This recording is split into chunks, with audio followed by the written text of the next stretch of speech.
In the brutal, ash-choked borderlands of Taladas, getting captured by the local gnomes doesn't mean facing a firing squad. It means being subjected to a mandatory high-intensity, industrial strength sponge bath before you can even say hello.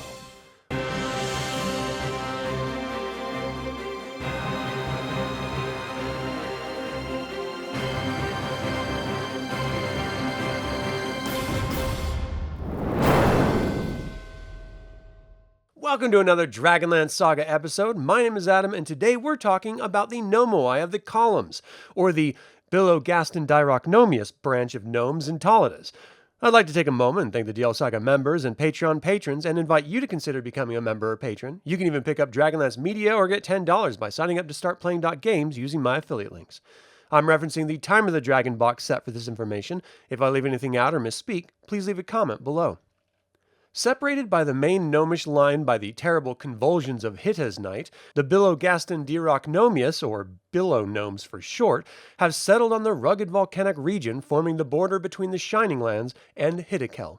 Here they practice their gnomish arts, building intricate devices and living in relatively quiet peace compared to their chaotic cousins across Krynn.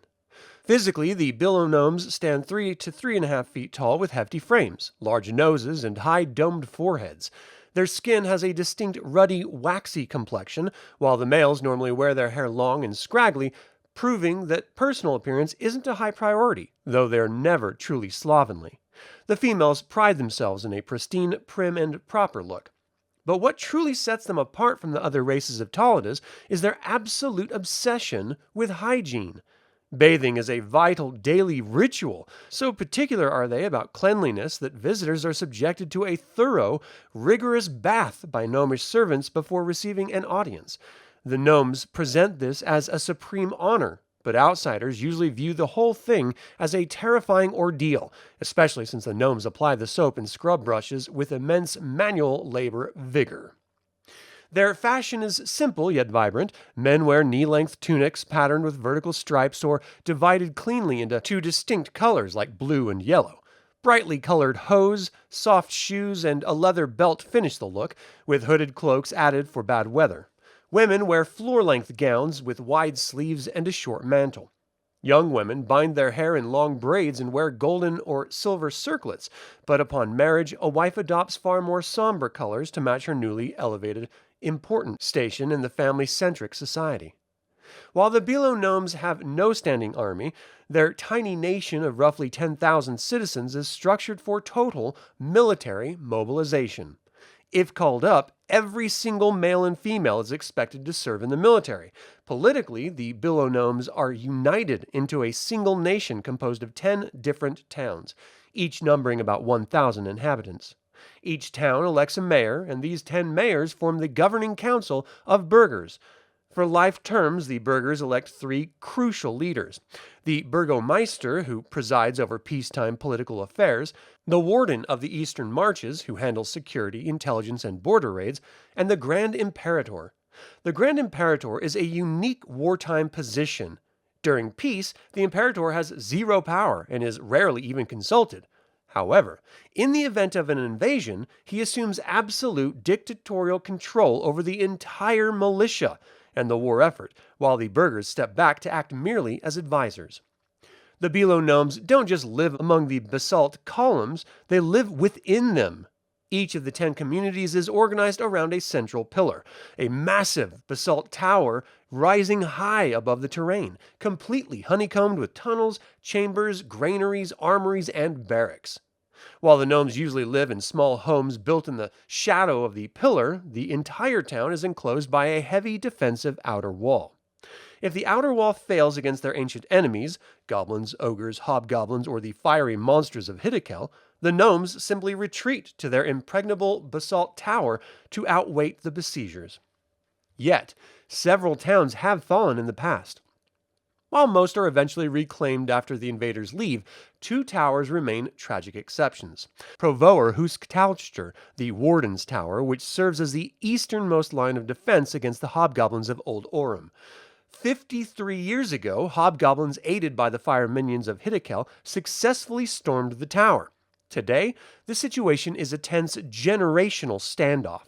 Inside the tower are 1,500 hobgoblins.